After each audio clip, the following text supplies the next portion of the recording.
responsabilité en avril 2014, nous avions déjà tout de même travaillé pendant la campagne électorale à proposer aux Ajacciennes et aux Ajacciens une nouvelle manière de concevoir l'aménagement futur de la ville.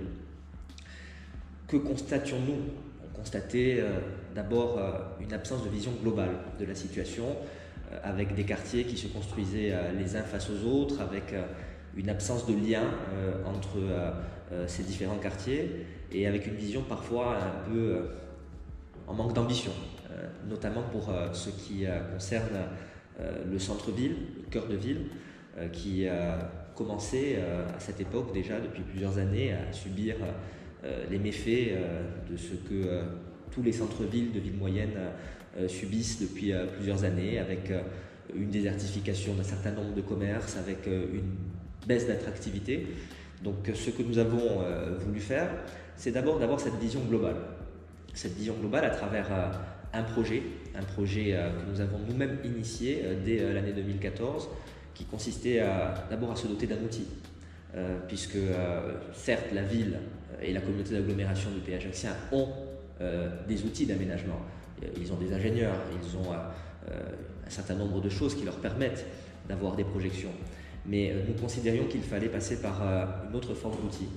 Cette forme d'outil, c'est la société publique locale d'aménagement AMETAR, que nous avons créée dès notre arrivée aux responsabilités, conformément aux engagements que nous avions pris devant les Ajacciennes et les Ajacciens, à savoir créer une société dont les deux seuls actionnaires sont l'ACAPA et la ville d'Ajaccio, qui a pour but de penser uniquement des questions d'aménagement, les grands projets d'aménagement futurs, exemple la citadelle, exemple la piétonisation de la ville génoise, exemple la place camping avec la halle des marchés que nous avons inaugurée, que nous allons inaugurer.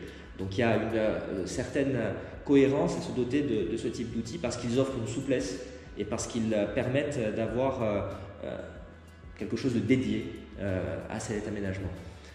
Il ne faut pas perdre de vue que dans le projet urbain, nous sommes arrivés aux responsabilités également, il a fallu sauver financièrement le programme de la rénovation urbaine des Cannes et des Salines. Nous étions engagés fortement à porter ces projets qui avaient été imaginés sous la précédente mandature. En tant qu'élus de l'opposition entre 2008 et 2014, nous avons systématiquement voté favorablement pour ces projets qui sortaient ces deux quartiers de l'anonymat et de l'oubli dans lequel ils avaient été plongés pendant des années. Et il est vrai que dans ce projet urbain, il ne s'agissait en aucun cas d'opposer l'est de la ville, ces quartiers dits populaires, au centre-ville, qu'on connaît beaucoup plus et qui est beaucoup plus visité, notamment par les personnes qui nous rendent visite. Donc le projet urbain, d'abord un outil, cette société publique locale, et ensuite je vous dirais, vous pouvez avoir tous les outils qu'on peut rêver d'avoir dans la vie, il faut également avoir une vision stratégique. Cette vision stratégique, elle a rapidement coïncidé avec un certain nombre d'idées, dont l'une me paraît être la plus importante, c'est la réappropriation de l'espace. C'est-à-dire que nous avions constaté, en tant que citoyens, en tant qu'élus d'opposition, que depuis plusieurs décennies, les Ajacciennes et les Ajacciens avaient perdu la maîtrise de certains espaces centraux.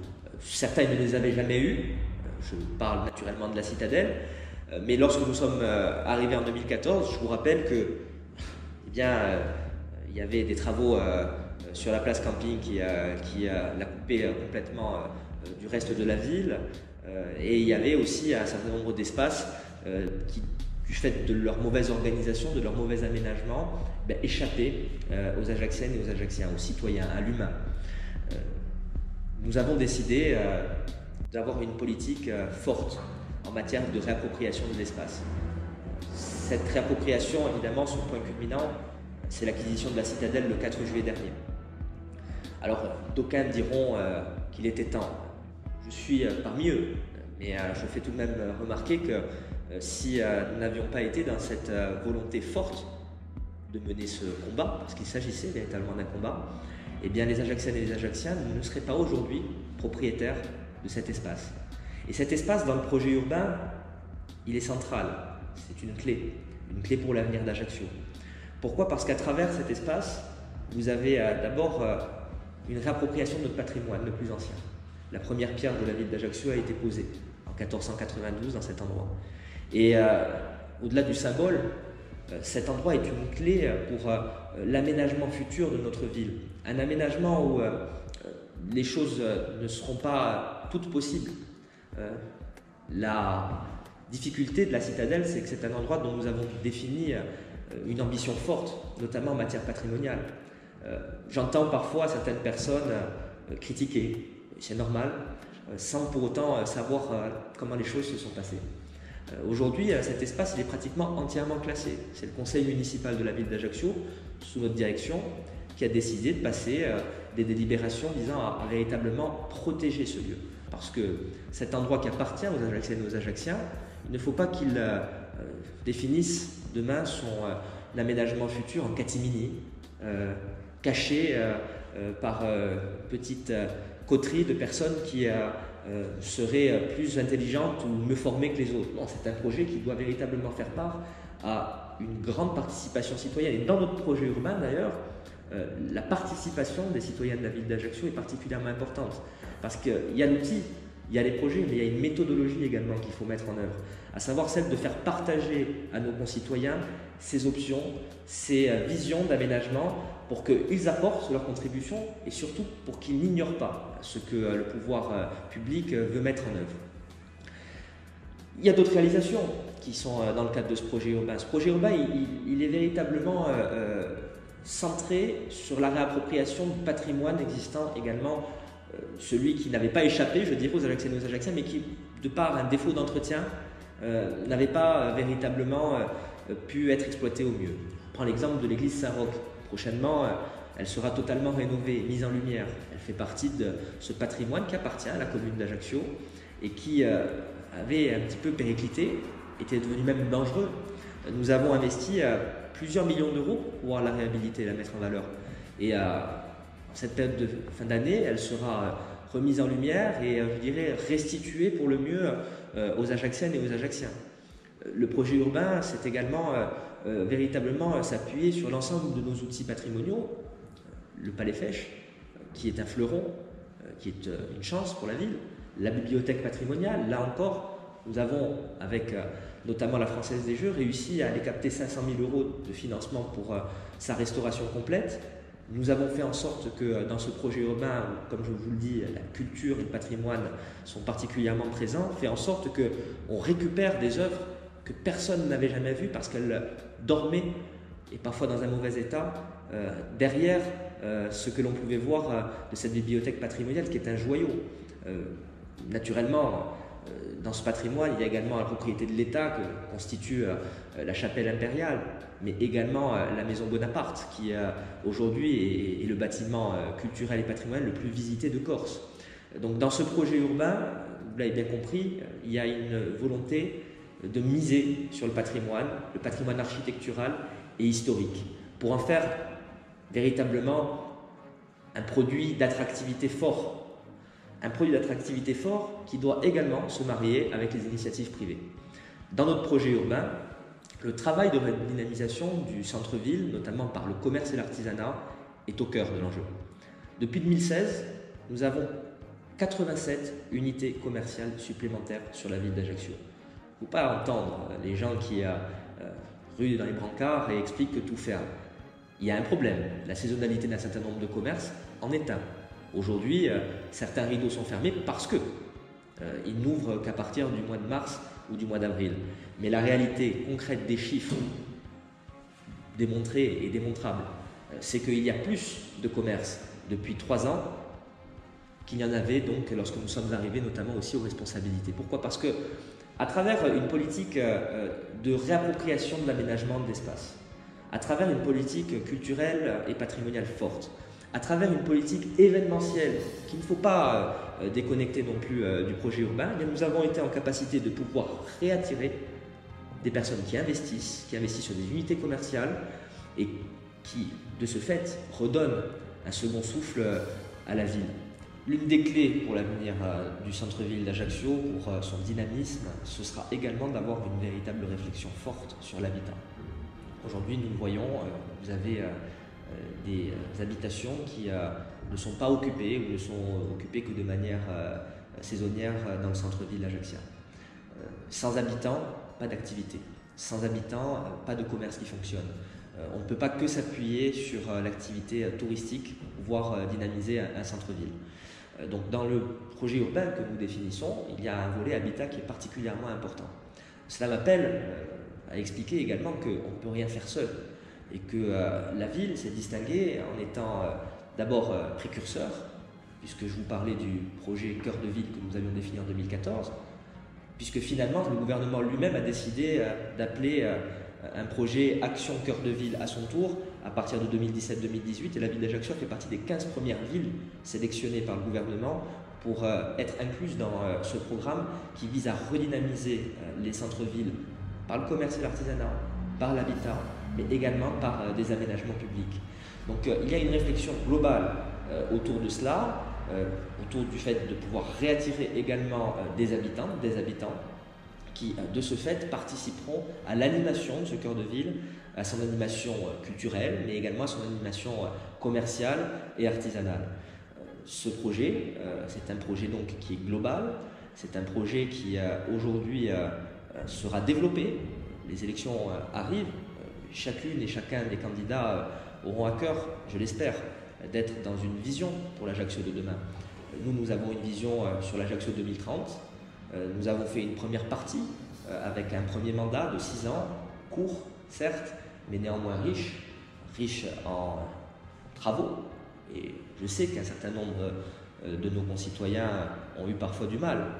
Et je veux leur dire que ce qui a été réalisé pendant cette mandature, de l'Est à l'Ouest de la ville, a été pour permettre à cette ville de relever le défi d'une histoire qui était en train de lui échapper, relever le défi d'une ambition, celle d'être la vraie capitale de la Corse, ce qu'elle est devenue durant ces 6 dernières années, en nombre de créations d'entreprises, en nombre de chômeurs qui a baissé, et surtout en nombre d'habitants qui sont venus s'installer à Ajaccio, non pas pour y être des résidents secondaires.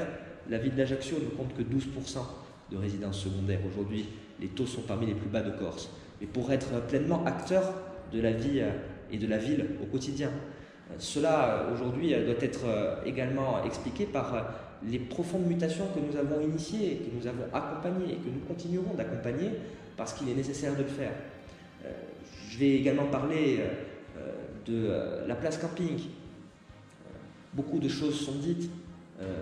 Pour moi, le débat a été tranché en 2014 et en 2015 concernant le projet de stationnement qui était prévu par nos prédécesseurs. Nous aurons l'occasion de revenir sur ce que cela aurait coûté pendant les 30 prochaines années aux Ajacciennes et aux Ajacciens. Nous n'avions pas d'ailleurs prévu d'aller à l'encontre de ce projet lorsque nous étions candidats. Il s'avère qu'une fois que nous sommes arrivés aux responsabilités, nous avons constaté que cela était contraire aux intérêts de la ville, aux intérêts du développement de la ville. Et nous avons présenté un autre projet, un projet qui restitue cet endroit. Il le restitue pleinement aux Ajacciennes et aux Ajacciens, avec la mise en valeur de nos quais, créés par Napoléon, alors premier consul, avec la mise en valeur de notre marché, qui est apprécié des Ajacciennes et des Ajacciens, mais qui travaillait depuis maintenant 7 ans dans des conditions qu'on peut considérer comme indignes de ce que nous avons à proposer.